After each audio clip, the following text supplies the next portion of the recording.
Assalamualaikum warahmatullahi wabarakatuh. Sampurasun mitra kaum dangu baraya kidagara spesial di mana bayayana wilujeng siang wilujeng kasontenakeun nya wilujeng ngabuburit wilujeng ngalaksanakeun ibadah saum anu munggaran.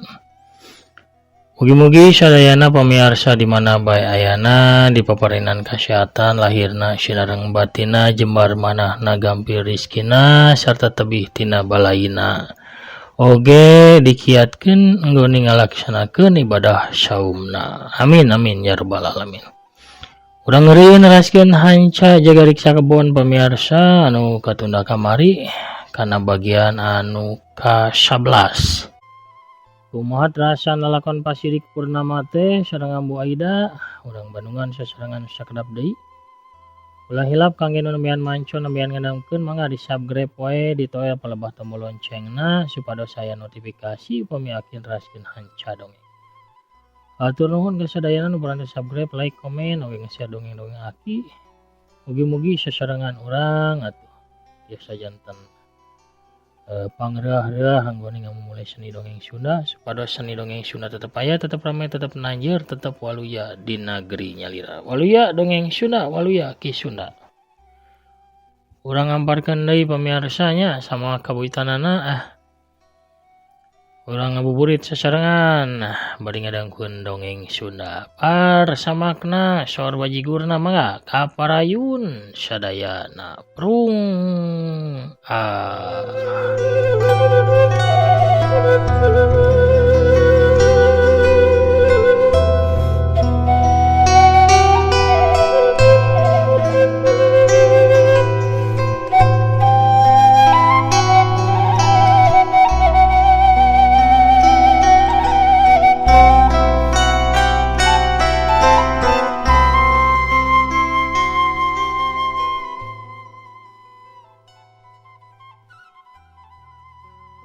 Di mana Dimas kaopat anak Sidik Purnama ngariung, sakabehna bingung sabab Sidik jeung Aida can datang keneh bae.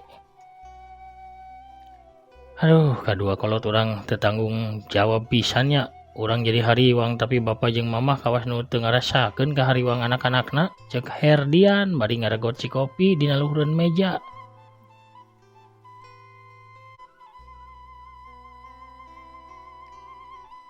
Urang sadaya teh karyawan padamel anu teu bisa terus-terusan cuti kawas kieu. Cek Ardi bari mencetan tarangna sabab geus kabayang pagawean anu numpuk ku alatan manehna cuti sababaraha poe. Kenaon Kang lah diteangan atawa ditungguan. Lamun bapa jeung mamah butuh ka barudakna ge bakal norojol datang sorangan. Cek Deni mairan lancek-lancekna ari Dimas mah ukur baeud we bari ngahulang. Kocapkeun di mana Alpa. Alika geus beres masak dibantuan ku Alpa Kinara. Rendang daging, hayam bumbu beureum, semur jengkol, lalap surawung jeung bonteng ditambah sambal jahe oge teu poho kerupuk udang diangkutan ku Alika jeung Alpa ka meja makan. Geus rengse sagalana Alika jeung Alpa bebarengan ngajakan dahar bareng ka Sidik katut Aida. Pak, mah tuangan parantos sayogi mangga tuang sasarengan. Sumohon mah Pak, parantos rengse masakna mangga urang tuang sasarengan. Kedahna mah neng nyauran mama supados mama ngabantosan masak. Manya mama ukur mam hungkul, cek Aida ka Alika. Kunaon mama kedah barang damel ari minantu mama aya mangga calik Pak mah. Walon Alika bari imut ngagelenyu, Sidik krek diuk di kursi anu di pinggir tapi ku Alpa dihulag. Bapak calikna palih dieu Pak, cek Alpa bari narik kursi nu tungtung.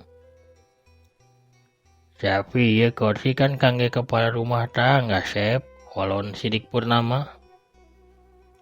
Sumuhun pan eta teh Bapak. Cek Alpa anu masih ngajanteng can wanian diuk sacan Sidik ngadiukan kursi utama. Sidik ngajeng hau kadenge deui sawaktu Nur Aeni ngahulag dirina pedah diuk di kursi perantina Ardi. Sabab sidik ngajanteng bae kawas nu ngalamun Alpa nyamperkeun ka sidik. Digendeng tuluy didieukeun dina kursi. Bapa teh harga diri ieu kulawarga. Bumi sareng kursi ieu teh tos ngantosan bapa sareng mamah salami 5 sasi. Mangga mamah calik disapalih bapa. Margi Alpa teh sanggep ninggal bapa sareng mamah calik papisah patebih. Sidik jeung Aida gogodeg imutna ngahias paroman anu marah mae bangun bagja tur bangga. Boga budak anu sakitu solehna sanajan Alpa ngan saukur anak kukutan. Teu karasa dina kongkola kembang Cipanon haneut. Karasana sahaneut hate Sidik jeung Aida anu dilimpudan ku rasa bunga.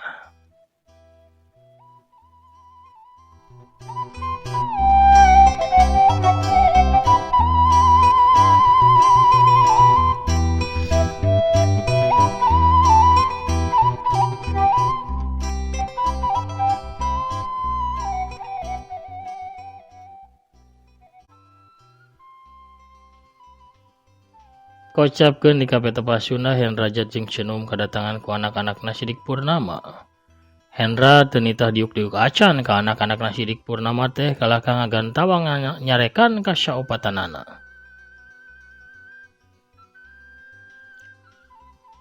Duh, Num, maranehna dadang lain rek maluruh jeung tumanya di mana kolot maranehna ayana ayeuna. Maranehna datang ukur hayang nyaho nah hirup atawa maot kolot maranehna teh. Pami maot meureun rek ngurebkeun lamun hirup nya saha nu ngarawatna. Cek Hendrajat sorana tarik bari katempo nahan emosi. Emang cek Dimas tapi langsung dipotong ku Hendrajat. Tulung ulah nyebut momang-momang. Ulah coba-coba ngajalin simpah silaturahmi jeung kami mah. Nu dipisahkeun ku aranjeun lain batur tapi getih sorangan eta teh. Aranjeun geus ngabedahkeun cimata getih. Tuh di kursi itu. Lalaki miskin anu kolot nyumput ceurik dina jero katunggaraan. Cek Hendrajat bari nunjuk kana kursi paranti Sidik Purnama diu. Dangukeun heula. Deui kalimah Dimas dipegat ku Hendrajat. Mangga ieu mah gara marulih geura aringkah bae ti dieu jig arinit. Lamun lain barudakna Kang Sidik ditadari ge kuring teh bakal usir aranjeun teh. Dosa gede deuleu. Pikeun aranjeun misahkeun kolot tina umur anu geus sakitu sepuhna. Bisa bae Gusti ngahampura ka aranjeun tapi Hendrajat moal pernah. Ingat aranjeun geus nyarikeun kolot aranjeun. Hiji waktu anak-anak aranjeun bakal ngabedahkeun cimata tunggara pikeun aranjeun sakabeh. Init jig ayeuna keneh arinit kitu. Cek Hendrajat kalah ngusir bari malik nanggongan ka Dimas Sadiadi. Dimas jeung nu lainna ngaleos init bari dibarung ku hate anu teu puguh rasa. Sabab kalah kumaha oge. Omongan Hendrajat teh bener sakabehna. Cenum anu Ciparona nyurucut ngusapan tonggong salakina. Num, maranehna geus nganyarikeun hate Kang Sidik. Lamun seug maranehna anak-anak urang mending keneh urang mah teu boga anak sekalian. Mending teu boga anak sekali ge. Cek Hendra bari ngusapan pipina anu baseuh ku Cipanon. Urang malikan deui kaayaan di mahal harita geus tengah peuting. Sidik jeung Aida geus sare ti jam 8 keneh.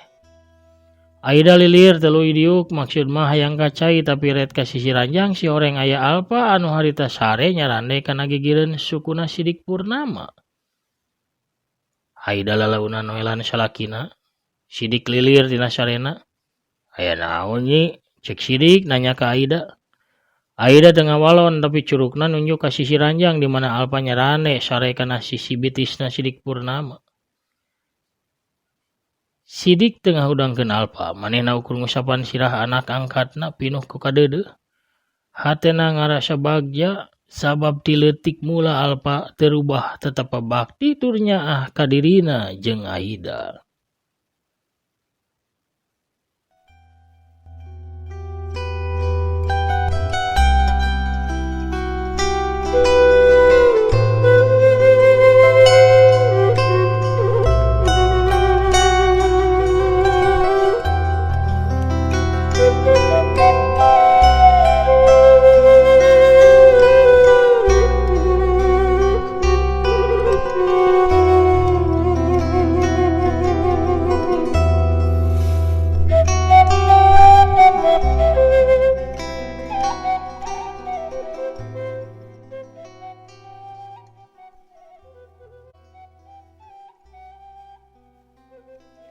di kafe tepas Sunda.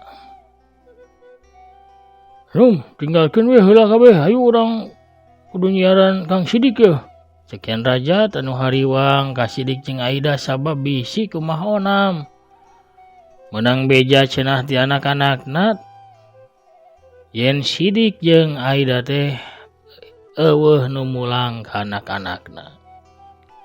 Sumuhun Kang, tapi urang bade milari ka mana atuh? Ceuk Cenum ka salakina. Duanana jadi ting haruleng bingung. Sakedap Kang. Tiasa janten Kang Sidik uih ka bumina anu kapungkur. Ceuk Cenum ka salakina. Nya bisa jadi kitu. Walon Hendrajat. Kina tuh urang tinggal tina dokumen tulisan teh ningan pasti aya alamatna. Ceuk Cenum deui. Mana dokumenna teh? Nyi enggal cenah kaduh. Ceuk Hendra teu sabaran. Aduh, hilap Kang dicanaku Juliansa seneng Oci. Ceuk Cenum deui. Enggal telepon atuh barudakna yu orang nyanak dokumenna Kang Sidik teh kitu ka dieu. Ceuk Hendrajat nitah ka Cenum.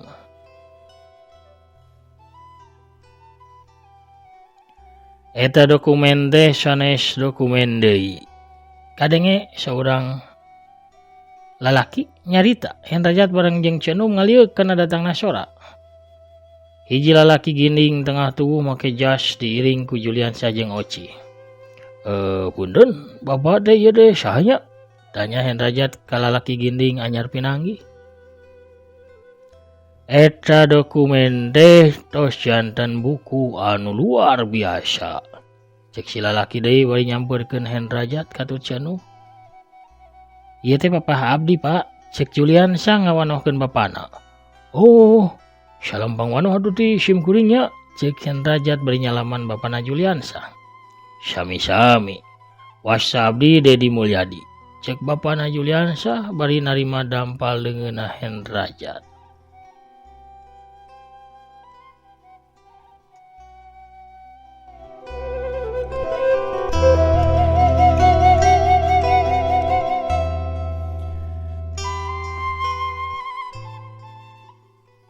Pamirsa ulah hilap ya dongeng di alpukahan ku Apila Siti Lajada sareng Shopee. Kancawargi tepas Sunda anu biasa gulah galeuh di aplikasi Shopee atau nepi balanja di Lajada, mangga tiasa balanjana ngalangkungan produk nu dipajang di dongeng Aki di layar handap pojok kenca ieu video, kantun klik salah sawios produkna. Saparantosna diklik terus lebet kana aplikasi Shopee atau nepi Lajada, pamirsa bebas bade gulah galeuh naon bae oge nya. Henteu diwagal kedah ngagaleuh barang tertentu henteu. Mangga bade ngagaleuh naon bae oge dibebaskeun asal ngalangkungan link atanapi produk nu aya di dongeng Aki. Kubalanjana pamirsa ngalangkungan dongeng Aki sami sareng ngabantos kana kamajengan ieu channel. Hatur nuhun kana perhatosan oge kana pangrojongna. Urang keur deui dongengna. Isuk-isuk di mana Alpa Kinara Sidik jeung Aida turun ti lantai 2. Pikeun nepungan Alpa jeung Alika. Bapak bade ka mana? Tanya Alika sabab nampo Sidik geus gagah make jas bari jeung di dasi.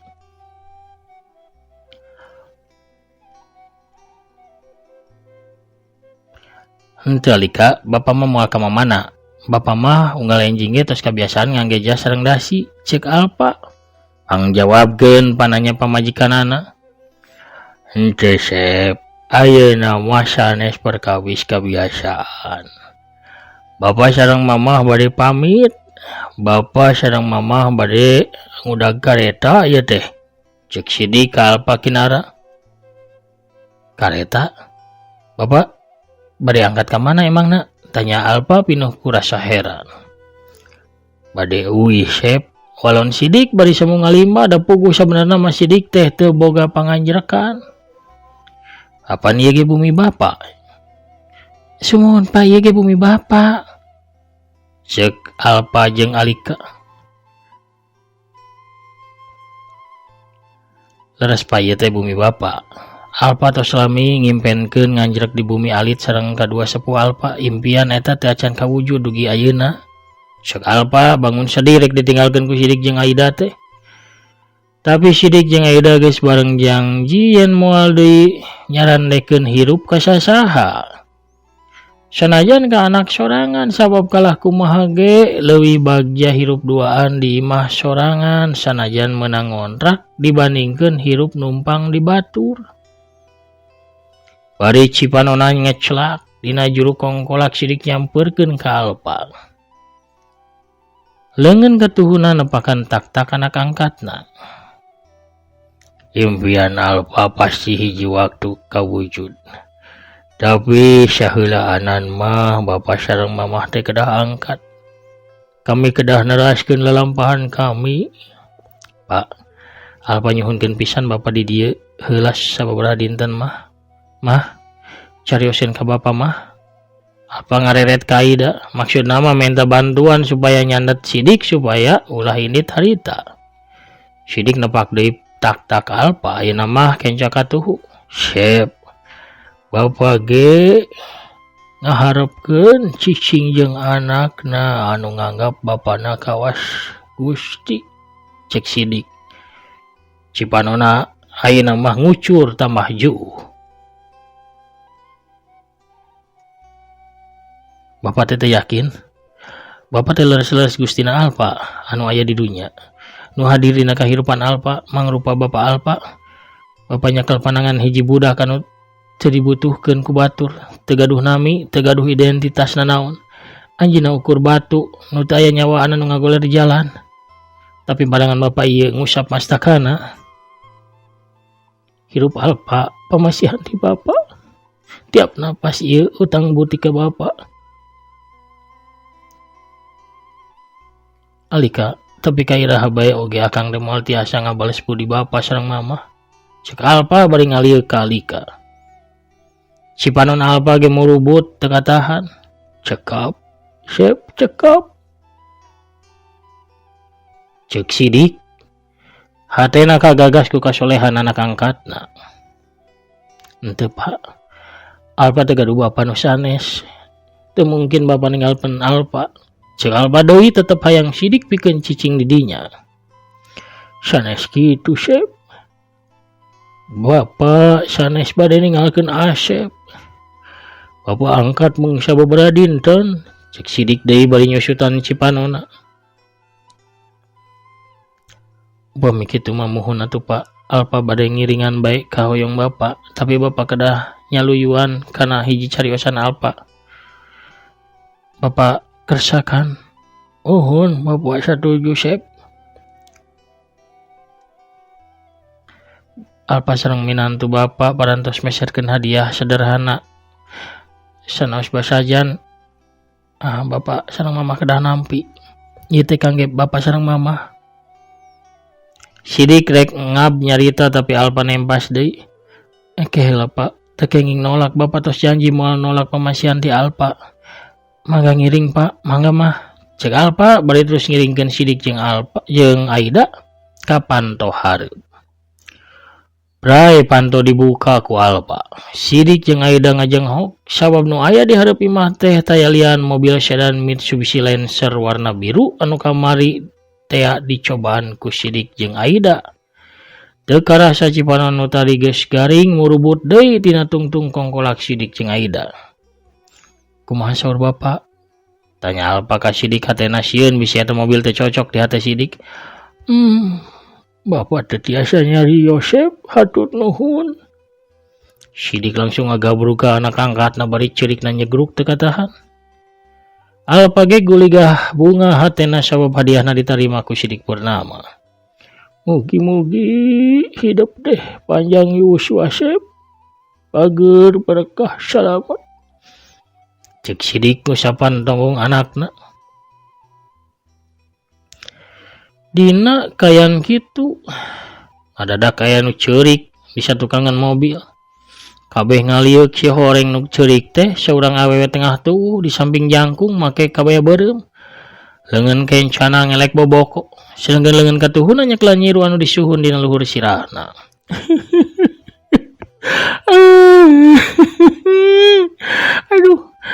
Aduh, ngilu sedih ya Bi, aduh.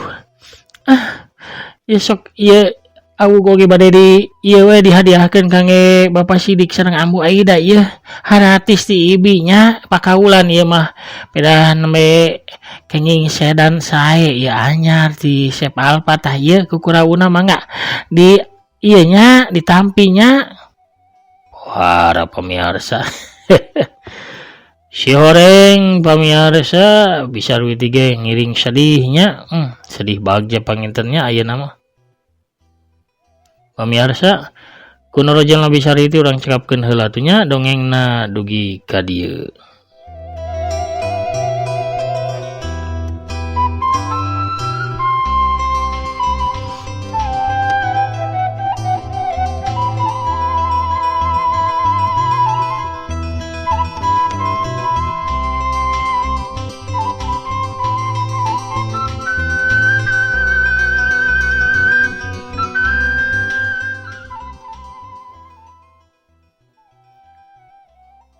Lampahan jaga riksa kebon bagian anu ka-11 cagurang teudeun heula dihandeuleum sieum gesan sampeureun urang tunda dihanjuang siang gesan alaeun urang samper deung ke di bagian anu salajengna ka bagian anu panungtung pangintennya bagian anu ka-12 urang tamatkeun we nya dua bagian deui tapi mugi we tiasa dihijikeun ku aki ilangsungkeun nya sabagian deui. Mugi-mugi atuh urang sadayana sehat walafiat lahir sareng batina supados urang tiasa ngriung mumpulung deui di acara dongeng di Kidagar official YouTube. Pemirsa, sakitu heula nu kapihatur rakin amit mungkur heula. Assalamualaikum warahmatullahi wabarakatuh. Permios caga hanca.